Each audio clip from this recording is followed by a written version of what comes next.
Rabbi shrah li sadri Rabbi shrah li sadri Rabbi shrah li sadri wa yassir li amri wahlul 'uqdatam min lisani yafqahu qawli, amma ba'du.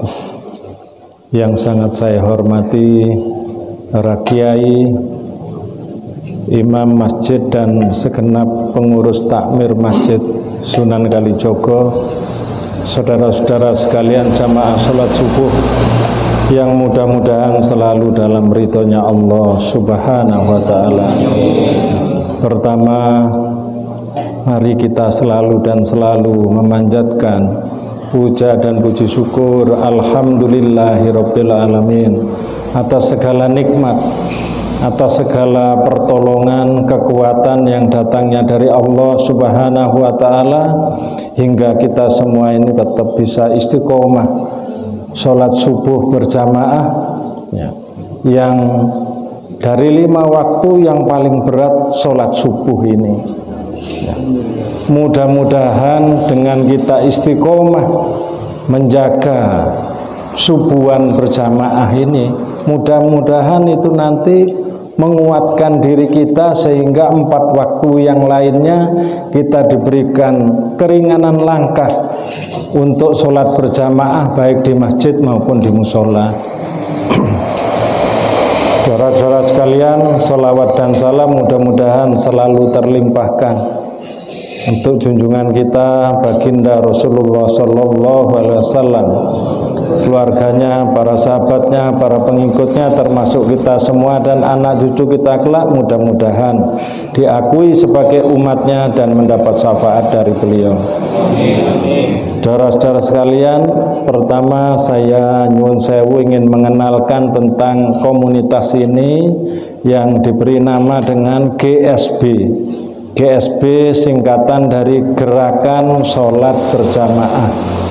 Dari 5 waktu kita sepakati untuk kita jalan bersama-sama datang ke masjid tiap pagi ngambil subuhnya ya. Karena untuk 4 waktu yang lainnya kita ada kesibukan sehingga untuk kumpul itu agak sulit ya, sehingga disepakati sangat sederhana.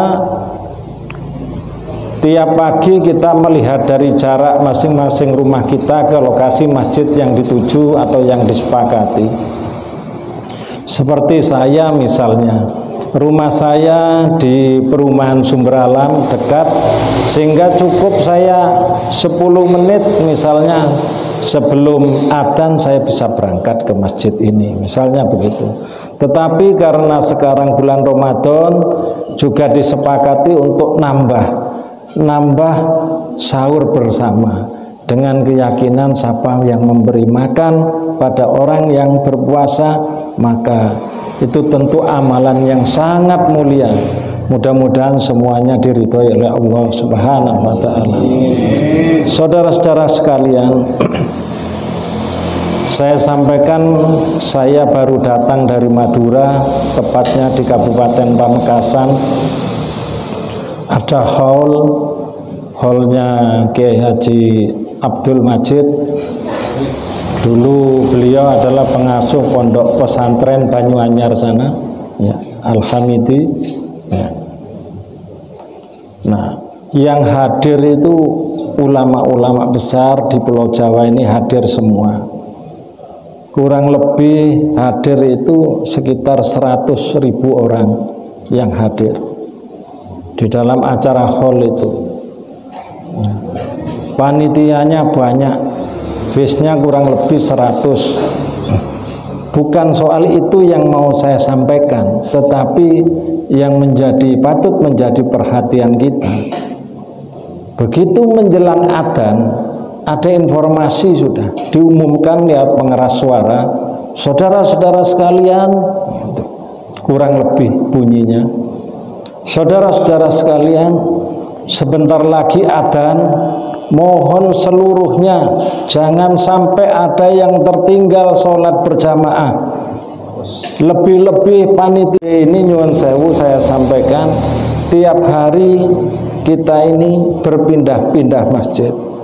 Dawuhnya kiai kita ini dakwah bilhal, sangat sederhana.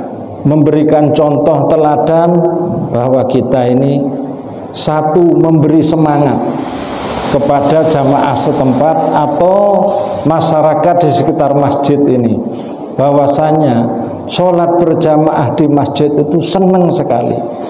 Kalau kita sendirian tentu berat, tapi kalau kita bersama-sama akan terasa ringan.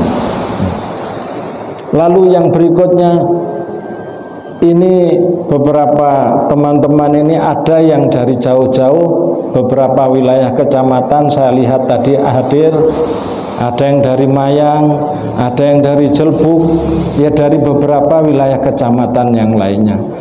Ada yang dari Temburejo juga ada. Kenapa mereka begini? Tidak lain adalah niatnya dakwah memakmurkan masjid. Kita selepas kegiatan ini langsung ke rumahnya masing-masing, pulang untuk apa? Beraktivitas seperti biasanya. Yang itu petani, ya jadi petani seperti biasanya, petani yang baik. Yang pedagang juga pergi ke pasar seperti biasanya.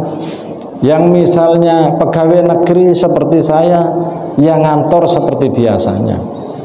Yang dari puskesmas juga begitu, karena komunitas ini macam-macam pekerjaannya. Nah, jadi tujuan utama misinya ini bagaimana di wilayah Kabupaten Jember ini subuhnya laksana Jumatan. Itu tujuan kita. Walaupun kecil tidak ada artinya, kita ini boleh dikata misalnya, masa mungkin kita ini bisa, tetapi kita harus yakin bahwasanya kalau Allah itu menghendaki suatu saat cepat atau lambat, pasti kita harus yakin tujuan kita akan tercapai. Bagaimana masjid-masjid dan musola-musola di Kabupaten Jember ini setiap subuhnya laksana Jumatan. Itu yang perlu saya sampaikan sekilas tentang GSB, singkatan dari Gerakan Sholat Berjamaah. Mudah-mudahan ada yang tertarik untuk bergabung, monggo dipersilahkan. Dan di Tegal Boto ini juga ada pengurusnya, silakan berhubungan. Dilarang di sini macam-macam hukumnya, apakah itu hukumnya makruh atau juga mungkin haram. Nah, macam-macam hari yang dilarang itu banyak sekali. Yang pertama adalah as-shaum ba'da nisfi Sya'ban, yaitu puasa setelah melewati separuh bulan Sya'ban. Ya, ini adalah separuh kedua, separuh terakhir. Jadi dari 30 hari misalnya, maka 15 terakhir itulah yang dilarang.